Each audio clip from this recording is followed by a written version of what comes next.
اہل وزیر اعظم سرکاری خرچے پر اسلام آباد سے لاہور کے لیے نکل پڑے.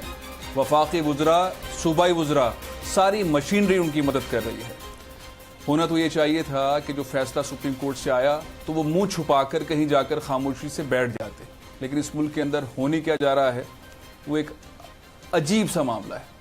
جو کل کا دن گزرا اور پرسوں کا دن گزرا اس میں پاکستان کی تاریخ لکھی گئی. شیخ الاسلام ڈاکٹر پروفیسر طاہر القادری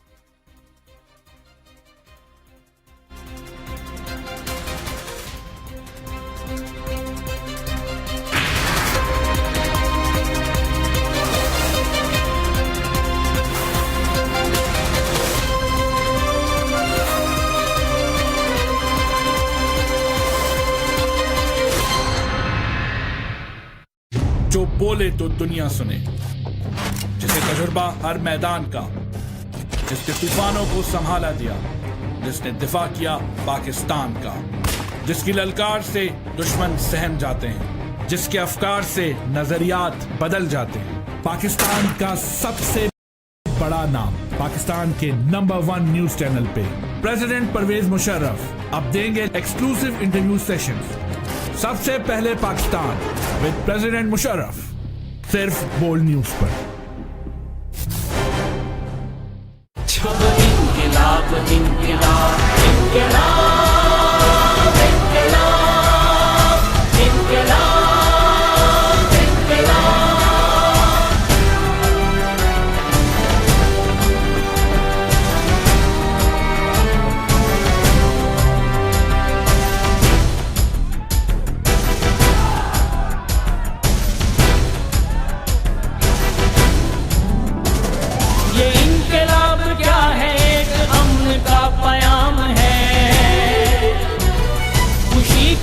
جہان ہے، یہ غمزدوں کے نام ہے. یہ انقلاب کیا ہے، ایک امن کا پیام ہے. خوشی کا ایک جہان ہے، یہ غمزدوں کے نام ہے. جو رہ گیا سو رہ گیا بڑو شتاب دوستو. انقلاب انقلاب انقلاب انقلاب انقلاب انقلاب انقلاب انقلاب انقلاب انقلاب انقلاب انقلاب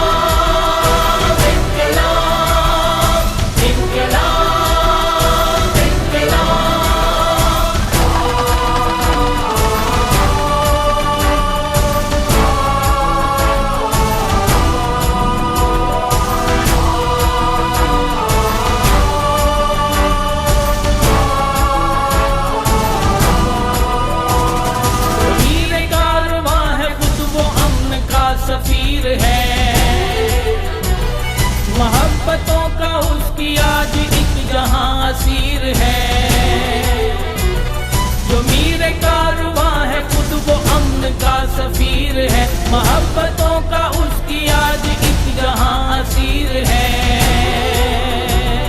جو رہ گیا سو رہ گیا بڑو شتاب دوستو. اور لائٹ لاہور میں ایک ایسی جگہ پر، ایک ایسے مقام پر چلی گئی جہاں ہم شیخ الاسلام پروفیسر ڈاکٹر طاہر القادری صاحب سے انٹرویو کرنے آئے.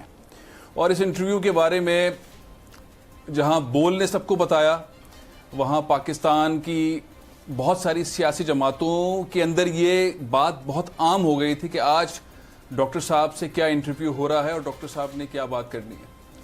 تو بجلی بند کر دی، پنجاب حکومت نے بند کر دی، کوئی ٹیکنیکل خرابی آ گئی یا کیا وجہ ہوئی، بہرحال انٹرویو روکنا پڑا. لیکن بہرحال وقت ضائع کیے بغیر میں پہلا سوال ڈاکٹر صاحب سے کر لیتا ہوں. سب سے پہلے تو السلام علیکم. اور آپ کا آپ تو جنریٹر پہ کر رہے ہیں نا؟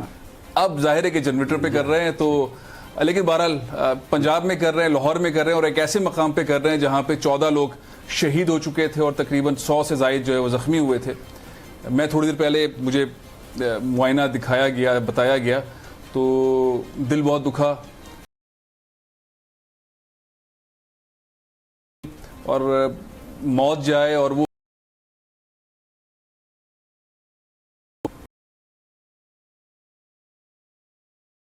یہیں سے شروع کرتا ہوں میں ڈاکٹر صاحب کہ آپ نے آ کے ایک تحریک دوبارہ شروع کر دی ہے.